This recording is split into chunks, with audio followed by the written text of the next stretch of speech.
ये आकाशवाणी है। विशेष कार्यक्रम के अंतर्गत प्रस्तुत है अभ्यास श्रृंखला की 9वीं कड़ी।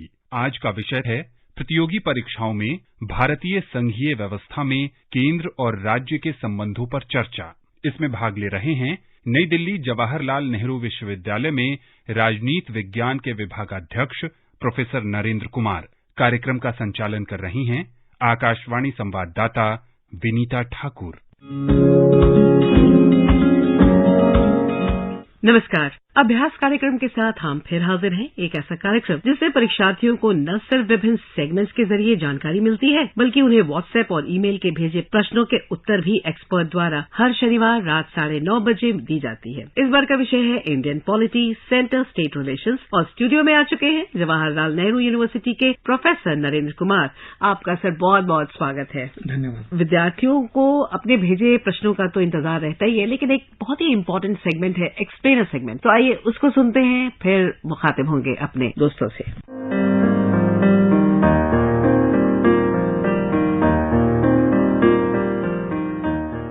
राज्यपाल की भूमिका। भारत का संविधान केंद्र के साथ साथ राज्यों में सरकार के संसदीय स्वरूप का प्रावधान करता है। अनुच्छेद 153 में कहा गया है कि प्रत्येक राज्य के लिए एक राज्यपाल होगा। राज्यपाल की नियुक्ति राष्ट्रपति करता है। राज्यपाल की दोहरी भूमिका होती है।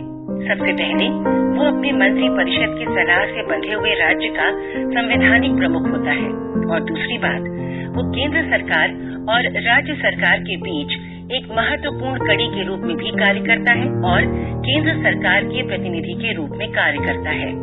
राज्यपाल की विवेकाधीन शक्तियों के तहत वो राज्य की गतिविधियों पर केंद्र को एक रिपोर्ट प्रस्तुत कर सकता है। ये अनुच्छेद 356 को लागू करने के लिए राष्ट्रपति को केंद्रीय कैबिनेट की सिफारिशों का आधार बनता है, जिसे राष्ट्रपति शासन भी कहा जाता है। आपात स्थिति में राज्यपाल मंत्री परिषद की सलाह को रद्द कर सकता है, और ऐसी स्थितियों में राज्यपाल राष्ट्रपति के एजेंट के रूप में कार्य करता है और राज्य का सच्चा शासक बन जाता है। राज्य के राज्यपाल कार्यकारी, विधायी, वित्तीय और न्यायिक शक्तियों का प्रयोग करते हैं। इसके अलावा राज्यपाल को संविधान के तहत दी गई कुछ विवेकाधीन शक्तियां भी प्राप्त हैं। संविधान में राज्यपाल की शक्तियों के प्रयोग के लिए कोई दिशा निर्देश नहीं है, जिसमें सीएम की नियुक्ति या विधानसभा को भंग करना शामिल है।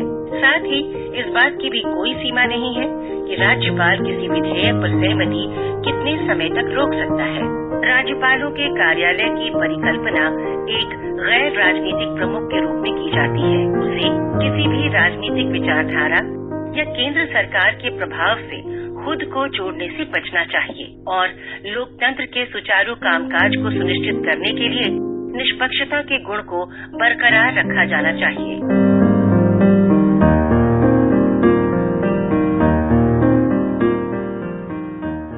एक्सप्लेनर सेगमेंट के बाद एक उसी से जुड़ा सवाल मैं पूछना चाहूंगी। हाल के वर्षों में राज्यपाल के कार्यक्रम को किन विवादों के साथ जोड़ा जाता है? राज्यपाल का जो पद है वो जब स्टार्ट किया गया था, जिसका कॉन्स्टिट्यूशनल पोजीशन है, उसके हिसाब से भी, क्योंकि उन्हें राज्य और केंद्र दोनों के बीच में एक सामंजस्य स्थापित करने के लिए बनाया गया था। इस वजह से कई बार क्या होता है कि कुछ राज्यपाल जो हैं वो अनबायस्ड तरीके से चीजों को करना होता है, उसको कई बार जो है वो उसको कंटिन्यू नहीं कर पाते हैं। इसी संदर्भ में मुझे लगता है कि हाल के समय में जब हम देखते हैं कि वेस्ट बंगाल के संदर्भ में देखते हैं, कर्नाटका के संदर्भ में देखते हैं, या फिर महाराष्ट्र के संदर्भ में देखते हैं, इन सभी संदर्भों में अलग अलग तरीके से जो कार्यकाल है राज्यपाल का वो कंट्रोवर्सी में आता रहा है। जैसे अगर हम एक संदर्भ में बात करें वेस्ट बंगाल के संदर्भ में, तो उसमें ये था कि हिंसा हुई और हिंसा के बाद जो राज्यपाल उसको रिकॉग्निशन लिया और उसके बाद जो है उन्होंने वहां की जो स्टेट गवर्नमेंट है उसके बारे में कुछ कहा, तो उसकी वजह से वो कंट्रोवर्सी पैदा हो गई। लेकिन यहाँ पर एक बात ये भी आती है कि क्या राज्यपाल को बिना कुछ कहे ही चीजों को देखते रहना चाहिए या इंटरवीन करना चाहिए कि नहीं करना चाहिए। लेकिन उसी तरीके से अगर हम देखें तो कई जगह कर्नाटक के संदर्भ में जैसे देखा गया कि एक पार्टी को बहुमत मिला लेकिन पूर्ण बहुमत नहीं मिला, लेकिन उन्होंने उसको बहुमत माना और कहा कि जो पार्टी सबसे ज्यादा बहुमत लेके आई है उसी को हम इनवाइट करेंगे। ये कंट्रोवर्सी जो है बहुत बार होती रही और ये इसी तरह की कंट्रोवर्सी महाराष्ट्र के संदर्भ में भी हुई है, जिसमें कि एक ऐसे चीफ मिनिस्टर को नियुक्त कर दिया गया जिनके पास जो है बिल्कुल भी बहुमत नहीं था और बाद में उसी चीज को फिर उसको रेक्टिफाई किया गया और फाइनली तो इस तरह के जो कंट्रोवर्सीज हैं राज्यपाल के संदर्भ में ये बहुत बार आती रहती हैं और इसका बेसिक जो मुझे लगता है कि एक कारण जो है वो ये है कि जो राज्यपाल होते हैं वो नियुक्त किए जाते हैं केंद्र सरकार के द्वारा। जब वो काम करना शुरू कर देते हैं तो उसकी वजह से बहुत बार कंट्रोवर्सीज होती हैं। ऐसा नहीं होता कि जैसे आप देखेंगे कि केरला के संदर्भ में भी हम लोगों ने ये एक बड़ी वहां के लेवल पे जैसे केरला और वेस्ट बंगाल के संदर्भ में मुझे लगता है कि ये कंट्रोवर्सी कुछ ज्यादा ही पिछले समय में उभर के आई है। तो एक चीज ये भी है कि क्या जो राज्यपाल हैं वो अगर मान लीजिए किसी भी बिल को पास किए हुए स्टेट लेजिस्लेटिव असेंबली में अगर कोई बिल पास हुआ है अगर उसको हस्ताक्षर करने से इनकार करते हैं तो ऐसे में भी कुछ कंट्रोवर्सीज पैदा हुई हैं, जो कि मुझे ऐसा लगता है कि जब एक राज्य विधानसभा अगर कोई भी बिल पास कर देती है तो उस पे मुझे लगता है कि अगर राज्यपाल कर सकते हैं तो वो ये कर सकते हैं कि उसको वो सेंटर के पास भेज सकते हैं कि क्या ये मामला सेंटर के संदर्भ में है या राज्य के संदर्भ में। बाकी उसके अलावा मुझे लगता है कि कंट्रोवर्सीज जो होती हैं वो कंट्रोवर्सीज मुझे लगता है कि वो अवॉइड की जा सकती। और अब दोस्तों के सवालों का सिलसिला शुरू होता है। इसमें एक जो पहला सवाल हम आपसे पूछने जा रहे हैं वो है दीपमाला का। मैं दीपमाला मेहसाना गुजरात से और मेरा प्रश्न है कि भारतीय संघात्मक प्रणाली को आप कैसे परिभाषित करेंगे? देखिए, भारतीय संघात्मक प्रणाली दोबारा से हमें जो है संविधान के संदर्भ में जाना पड़ेगा। जब हम लोगों ने भारतीय संघात्मक प्रणाली अपनाई तो उस समय हुआ क्या था कि बहुत सारी रियासतें जो हैं भारत के अंदर मिलाई गई। तो जब वो भारत के अंदर मिलाई गई तो फिर बाद में वो राज्य बन गए। इसीलिए जो भारत को संघात्मक संदर्भ में ये कहा जाता है कि यूनियन ऑफ स्टेट्स, जो कि अगर आप देखें कि अमेरिका का देखें कॉन्स्टिट्यूशन या फिर ऑस्ट्रेलिया का देखें तो इन दोनों जगह पर यूनियन ऑफ स्टेट नहीं कहा जाता बल्कि सिर्फ कनाडा में यूनियन ऑफ स्टेट कहा जाता है। और जब हम भारतीय संघ की बात करते हैं तो भारतीय संघ ये कहा जाता है कि ये नॉर्मल समय में तो ये संघात्मक है और लेकिन जब इमरजेंसी का समय आ जाता है, मान लीजिए किसी राज्य में इमरजेंसी की सिचुएशन आ जाती है तो वहां पर ये एकात्मक बन जाता है। बहुत बढ़िया। और अगला सवाल है अमृता का राजस्थान से। मेरा नाम अमृता है और मैं ढोसी राजस्थान से बिलोंग करती हूँ।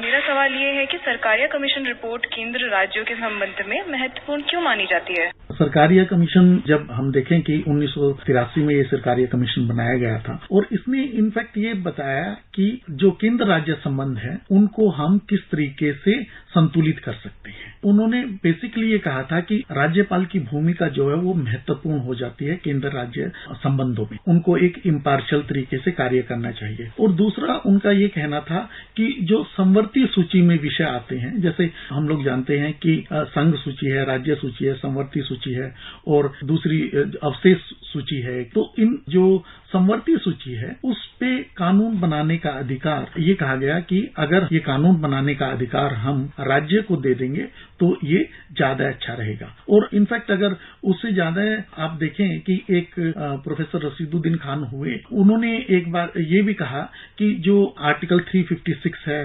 357 है, इनको खत्म कर देना चाहिए क्योंकि ये आर्टिकल कंट्रोवर्सीज को पैदा करते हैं। तो उस संदर्भ में मुझे लगता है कि केंद्र राज्य के संबंधों को सुधारने के संदर्भ में जो और सरकारिया कमीशन की रिपोर्ट है वो बहुत महत्वपूर्ण है। और अगला सवाल है नीतीश का आसनसोल बंगाल से। मेरा नाम नीतीश है। मेरा सवाल ये है, भारतीय संघवाद की क्या विशेषता है? भारतीय संघवाद में देखिए, जब हम राज्य और केंद्र के संबंधों की बात करते हैं तो भारतीय संघवाद में ऑब्वियसली इन दोनों का इसका जो मतलब है वो बहुत महत्वपूर्ण हो जाता है, क्योंकि यहाँ पर राज्य जो है वो बहुत हद तक जो केंद्र सरकार है उस पर निर्भर करते हैं। क्योंकि अगर आप नए मामले में देखें कि जो जीएसटी है, जीएसटी जो है वो बेसिकली केंद्र सरकार कलेक्ट कर रही है। ये इस तरह की कंट्रोवर्सीज होती हैं तो इन सारे संबंधों में मुझे लगता है कि जो केंद्र और राज्य के संबंधों में संघात्मक विशेषता जो है वो महत्वपूर्ण हो जाती है। अब जो सवाल है, मैं जयप्रकाश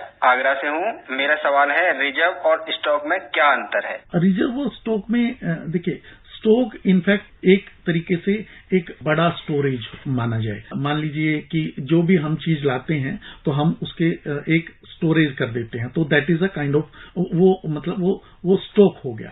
लेकिन जब हम कुछ चीजों को उनमें से रिजर्व करके रखते हैं कि इसको हम नॉर्मल समय में इस्तेमाल नहीं करेंगे, बल्कि इसका इस्तेमाल ऐसे समय में किया जाएगा जब कोई इमरजेंसी होगी, जब कोई अर्जेंसी होगी, तो उसको हम लोग रिजर्व कहते हैं। मतलब एक ये कह सकते हैं कि सामान्य समय में हम स्टोरेज से सामान लेंगे और जब कोई अर्जेंसी होगी, इमरजेंसी होगी, ऐसे समय में हम रिजर्व से सामान लेंगे, ताकि जो कोई अगर इमरजेंसी पैदा हुई है तो उसको हम लोग हैंडल कर सकें। सर, ये जो सवालों का सिलसिला है ना, थोड़ा और चलेगा। अभी बहुत सारे सवाल हैं हमारे पास, लेकिन हम एक छोटा सा म्यूजिकल ब्रेक लेना चाहते हैं और हम चाहते हैं कि आप अपनी पसंद का एक गाना हमें बताएं। मुझे लगता है कि नीले गगन के तले धरती का प्यार पले। क्या बात है, आइए सुनते हैं इस गीत को।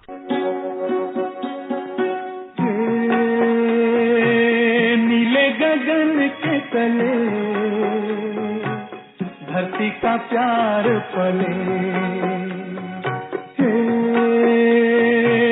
नीले गगन के तले धरती का प्यार पले। ऐसे ही जग में आती है सुबहें, ऐसे ही शाम ढले। नीले गगन के तले धरती का प्यार पले।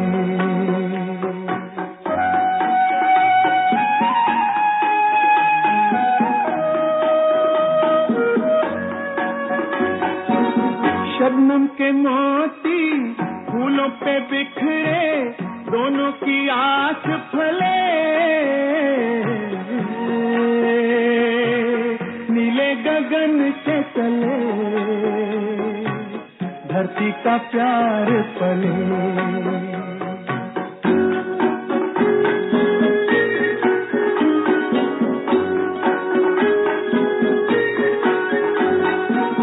बल खाती बेले मस्ती में खेले, पेड़ों से मिल के गले। नीले गगन के तले धरती का प्यार पले।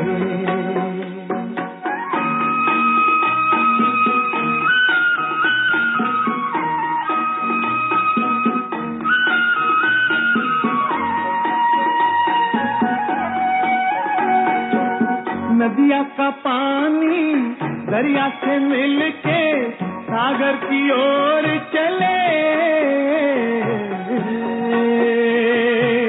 नीले गगन के तले धरती का प्यार पले। ऐसे ही जग में आती है सुबहें, ऐसे ही शाम ढले। नीले गगन के तले धरती का प्यार पले।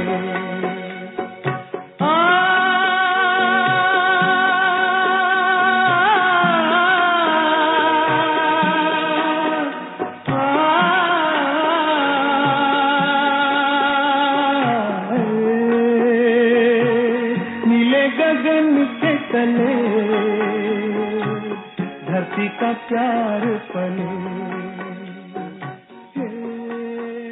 हमराज फिल्म का ये गीत महेंद्र कपूर की आवाज में। और अब सवालों का सिलसिला फिर शुरू होगा। स्टूडियो में हमारे साथ हैं प्रोफेसर नरेंद्र कुमार, जवाहरलाल नेहरू विश्वविद्यालय से। और जो ये 5वां सवाल हमारे पास है, ये बहुत दूर से आया है। ये सवाल है शिवराज गुज्जर का। My question is why the center is not merging these small UTs like Dadar and Nagar Haveli, Daman and Diu, and even Pondicherry in their adjoining states or neighboring states?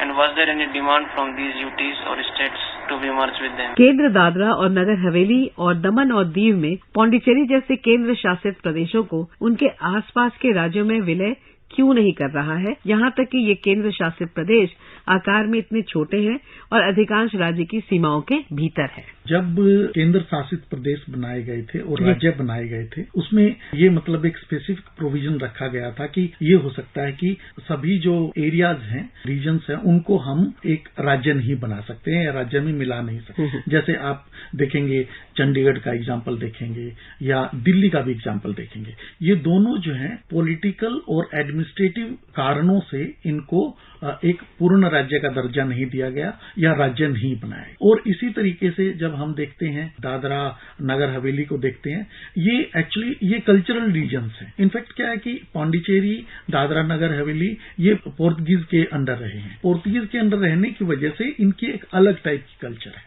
हालांकि ये एक पर्टिकुलर एरिया में है, लेकिन उसके बावजूद जैसे एक ही जगह पर एक ही सिटी में होके कई बार एक लोकेलिटी की एक अलग कल्चर डेवलप हो जाती है, उसी तरीके से इनकी एक अलग कल्चर डेवलप हुई, जिसकी वजह से इनको दादरा नगर हवेली को और पांडिचेरी को इनको जो है एक अलग यूनियन टेरिटरी के रूप में रखा गया है। इसके बाद जो सवाल है वो है महेंद्र कुमार, जिंगर बालवाड़ा, जिला जालौर। भारत में राष्ट्रपति की कार्य प्रणाली व चुनाव तथा राष्ट्रपति बनने के लिए क्या योग्यता होनी चाहिए? राष्ट्रपति बनने के लिए जो सबसे पहली जो उसमें आती है वो भारत के नागरिक होने चाहिए, उनकी आयु 35 साल से ज्यादा होनी चाहिए और उनमें ये कैपेसिटी होनी चाहिए कि वो लोकसभा के सदस्य बन सकें। उसके अलावा जो है वो कोई महत्वपूर्ण ऑफिस ऑफ प्रॉफिट जिसको कहते हैं, ऐसा कोई भी पद उनके पास नहीं हो चाहिए। ये तो योग्यता का संदर्भ। जहां तक चुनाव का संदर्भ है, इसकी स्पेशल चुनाव प्रणाली है जिसको हम कहते हैं proportional representation with single transferable vote. इसमें क्या होता है कि जितने भी भारत में लोकसभा, राज्यसभा और राज्य विधानसभाओं के इलेक्टेड जो सदस्य होते हैं वो लोग इसमें पार्टिसिपेट करते हैं। इसको कहते हैं इलेक्टोरल कॉलेज। तो इस इलेक्टोरल कॉलेज में ये सब लोग शामिल होते हैं और यही जो राष्ट्रपति है उसका चुनाव करते हैं। और जहां तक राष्ट्रपति के कार्य प्रणाली का संबंध है, उसमें राष्ट्रपति को बहुत सारी एग्जीक्यूटिव पावर्स हैं, लेजिस्लेटिव पावर्स हैं, और जिसमें कि एक हम जानते हैं कि जब भी लोकसभा का नया सत्र शुरू होता है उसमें जो राष्ट्रपति है उनके अभिभाषण से शुरू होता है। और उसके अलावा उनके पास जैसे हम जानते हैं कि 3 प्रकार की इमरजेंसी पावर्स हैं, वो भी राष्ट्रपति के पास होती हैं। इसके अलावा जो है बहुत सारे ऐसे मामले होते हैं जिनके संदर्भ में राष्ट्रपति को विशेषाधिकार भी प्राप्त होते हैं। जैसे मान लीजिए जो चीफ जस्टिस ऑफ इंडिया उनको नियुक्त करना है, विभिन्न न्यायाधीशों को नियुक्त करना है हाई कोर्ट्स में, ये सब कार्य जो है वो राष्ट्रपति के अंदर। अब हमारा अगला सवाल। मैं शाहरुख हसन, मुंबई माहिम से। मेरा आपसे सवाल है कि भारत की संचित निधि क्या है और भारत की आकस्मिकता निधि क्या है? भारत की जो संचित निधि है वो आर्टिकल 266 जो भारत का संविधान है उसमें आती है। और जो संचित निधि है उसमें जो डायरेक्ट टैक्स, इनडायरेक्ट टैक्स और जो भी लोन जो सरकार लेती है कहीं से भी, वो सारा और उसमें से लिए जाने वाला ऋण, ये सारा जो है वो जो संचित निधि के अंदर है। लेकिन उसके विपरीत जो हमारा जिसको कंटीजेंसी फंड ऑफ इंडिया कहते हैं, वो कंटीजेंसी फंड ऑफ इंडिया जो है वो एक अलग निधि होती है जिसका उपयोग केवल इमरजेंसी के समय में किया जाता है। और ये मुझे भी पढ़ के थोड़ी हैरानी हुई कि 2005 में इसको 50 करोड़ से 500 करोड़ किया गया और 2021-22 में इसको 30,000 करोड़ रुपए कर दिया। तो इससे आप समझ सकते हैं कि जो सरकार है वो इसके बारे में संवेदनशील है। जिस तरह से सिचुएशंस हो रही हैं, जैसे आप देखेंगे कि जो हम लोग कहते हैं कि बहुत सारी जो आपदाएं आ रही हैं, प्राकृतिक आपदाएं, पेंडेमिक और इस तरीके की आपदाएं क्योंकि बढ़ रही हैं, उस वजह से हमें ये जो कंटीजेंसी फंड ऑफ इंडिया है उसको बढ़ाना पड़ रहा है। और इसका इस्तेमाल जो है जब भी कभी इस तरह की सिचुएशन बहुत एक्यूट हो जाएगी तो उसमें इसका इस्तेमाल किया जा सकता है। और अब अगला सवाल है स्वरूप प्राकटी, कर्नाटक से। सर मेरा क्वेश्चन है, राज्य में और केंद्र सरकार में अलग अलग सरकार हुए तो राज्य का विकास होता है, कैसा अभिवृद्धि होता है? स्टेट का? देखिए, राज्य सरकार और केंद्र सरकार अलग अलग हैं। उसका एक्चुअली अगर आप देखें कि over a period of time evolution हुआ है हमारे भारत देश में। तो क्योंकि हम अंग्रेजों के अधीन थे, तो जैसे ही हमें आजादी मिली तो हमने 2 सरकारें बनाई, एक केंद्र सरकार और एक राज्य सरकार। केंद्र सरकार का जो कार्य है वो कार्य बेसिकली ये है कि ओवरऑल जो भारत है उसमें किस तरह की चीजों की जरूरत है। जैसे मान लीजिए हम देखें कि रेलवेज है जैसे, और जो डिफेंस है, तो ये सुरक्षा के नजरिए से, और कुछ ऐसे जो मतलब कि जिसको कहते हैं कि जो सब्जेक्ट्स हैं वो ऐसे सब्जेक्ट्स जिनको केंद्र सरकार को हैंडल करना है वो केंद्र सरकार के पास होते हैं, और राज्य सरकारों को कुछ ऐसे काम दिए जाते हैं क्योंकि सारे के सारे कार्य जो हैं वो केंद्र सरकार नहीं कर सकती है। जैसे बहुत सारी जगह क्या होता है कि जो केंद्र सरकार होती है और लोकल यूनिट्स होती हैं, लेकिन हमारे देश में न केवल केंद्र सरकार है, हमारे यहाँ राज्य सरकारें भी है और उसके नीचे फिर डिसेंट्रलाइजेशन ऑफ पावर भी। तो इसकी वजह से हमारे यहाँ 3 लेवल हैं, लेकिन जो राज्य सरकारें हैं उनका अपना दायित्व है और जो केंद्र सरकार है उनका अपना अलग दायित्व है। वो अपने अपने क्षेत्रों में अपने अपने तरीके से कार्य करती हैं, और बहुत सारे ऐसे भी कार्य हैं जो वो मिलजुल कर करती हैं। तो ऐसे हम लोग ये कुछ मामलों में ये देख सकते हैं कि ये केंद्र सरकार के कार्य हैं, ये राज्य सरकार के कार्य, लेकिन कुछ कार्य ऐसे होते हैं जैसे लॉ एंड ऑर्डर मेंटेन करना होता है। अगर राज्य सरकार फेल हो जाती है तो उस सिचुएशन में केंद्र सरकार जो है हस्तक्षेप करके लॉ एंड ऑर्डर को ठीक करने का काम करे। तो इस वजह से ये अंतर बनाए गए हैं ताकि जो लोकल यूनिट्स हैं वहां पर लोकल लोग हैं उनके चीजों का रखरखाव देखभाल वो राज्य सरकारें कर सके और जो ओवरऑल है उसको केंद्र सरकार कर सके। और ये सच बात है कि हमने बहुत सारी जानकारियां दी अपने श्रोताओं को, लेकिन हमारे पास एक ऐसा सेगमेंट है जो बहुत रोचक है, तो अभी हम उसी की ओर रुख करेंगे और जानकारियां भी लेंगे। इस सेगमेंट का नाम है फैक्ट फाइल। आइए सुनते हैं दोस्तों फैक्ट फाइल। वैक्सीन पार्टनरशिप के तहत क्वाड नेताओं ने वैश्विक स्तर पर 1.2 बिलियन से अधिक वैक्सीन खुराक दान करने का संकल्प लिया है। ग्लासगो में COP26 शिखर सम्मेलन में प्रधानमंत्री नरेंद्र मोदी ने 2030 तक भारत के कुल अनुमानित कार्बन उत्सर्जन में 1 बिलियन टन की कटौती करने का संकल्प लिया। पश्तून और ताजिकों के बाद हजारा अफगानिस्तान का तीसरा सबसे बड़ा जातीय समूह है। 4. श्रीलंका ने 1977 में अपनी अर्थव्यवस्था का उदारीकरण किया। ब्रेटन वुड्स जुड़वा 1944 में ब्रेटन वुड्स सम्मेलन में बनाए गए 2 बहुपक्षीय संगठनों को संदर्भित करता है। विश्व बैंक और अंतर्राष्ट्रीय मुद्रा कोष IMF को ब्रेटन वुड्स ट्विन्स कहा जाता है। निरस्तीकरण सम्मेलन अंतर्राष्ट्रीय समुदाय का एकल बहुपक्षीय निरस्तीकरण वार्ता मंच है। जिनेवा में संयुक्त राष्ट्र कार्यालय UNOG ऐतिहासिक पॉलिस डेस्टिनेशंस में स्थित है। न्यूयॉर्क में संयुक्त राष्ट्र मुख्यालय के बाद दूसरा सबसे बड़ा संयुक्त राष्ट्र केंद्र है। भारत ने 1 जनवरी 2021 को संयुक्त राष्ट्र सुरक्षा परिषद UNSC में एक अस्थायी सदस्य के रूप में अपना 2 साल का कार्यकाल शुरू किया। भारत 2007 में संयुक्त राष्ट्र शांति मिशन में एक महिला दल को तैनात करने वाला पहला देश बन गया। दोस्तों अभी आप सुन रहे हैं कार्यक्रम अभ्यास और इसमें आप 9289094044 पर हमें व्हाट्सएप कर सकते हैं, अपने ऑडियो मैसेजेस और सवाल पूछ सकते हैं और साथ ही आप हमें ईमेल भी कर सकते हैं abhyas.airnews@gmail.com पर और हमारे स्टूडियो में एक्सपर्ट आपके सवालों का देंगे जवाब। आज का विषय Indian politics inter state relations पर आपके सवालों के जवाब देने के लिए हमारे स्टूडियो में प्रोफेसर नरेंद्र कुमार हैं और हम लेंगे अगला सवाल। अगला सवाल बहुत दूर से आया है, कोट्टायम से, और सवाल पूछ रही हैं चारुलता। मैं कोट्टायम केरला से बोल रही हूँ। मेरा नाम चारुलता है। मेरा सवाल आपसे ये है कि केंद्र और राज्य के संबंध के भविष्य को कैसे देखा जाना चाहिए? जिस तरह से आप देखेंगे कि पिछले 1950 से लेकर ये कहिए कि 2022 तक जिस तरह से केंद्र राज्य के संबंध हुए हैं, केंद्र राज्यों के संबंधों में काफी कंट्रोवर्सीज हुई हैं बीच बीच में, और अब जैसे जैसे हम देख रहे हैं कि जैसे आप अगर ये देखें कि केंद्र और राज्यों के संदर्भ में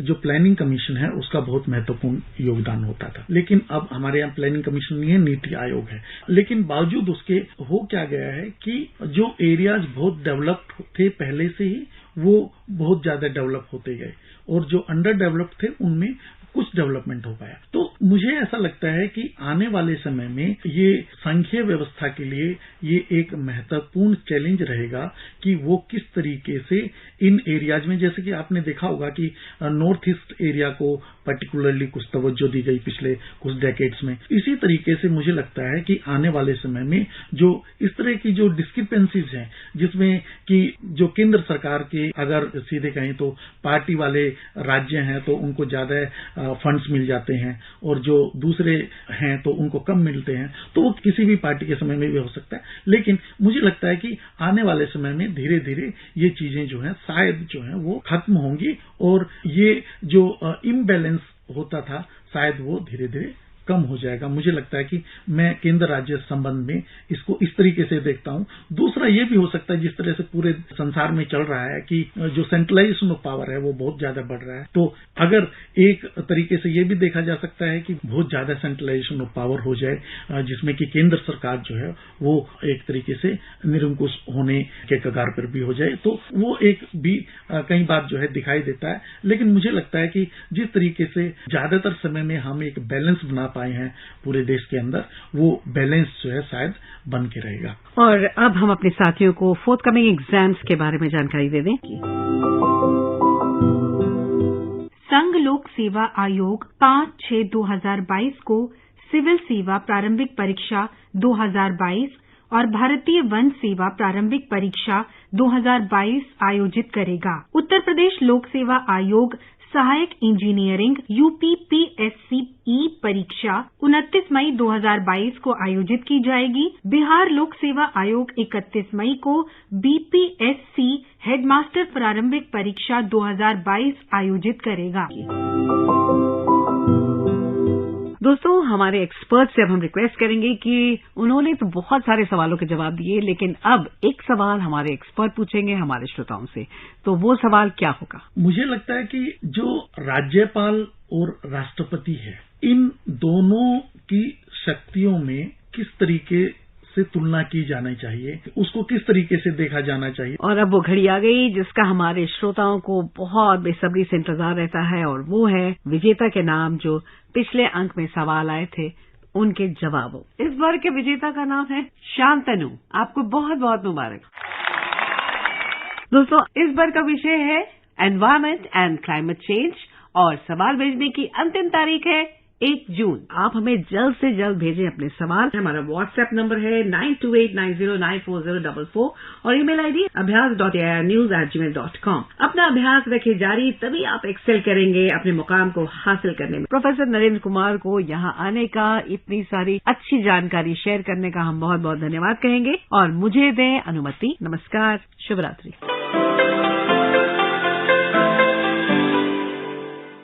विशेष कार्यक्रम के अंतर्गत अभी आप सुन रहे थे अभ्यास श्रृंखला की 9वीं कड़ी।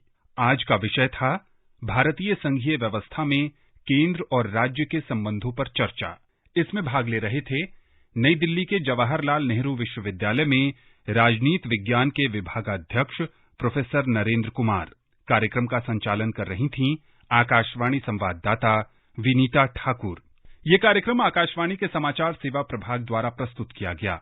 इसे आप हमारे mobile app news on AIR और YouTube channel news on AIR official पर भी सुन सकते हैं।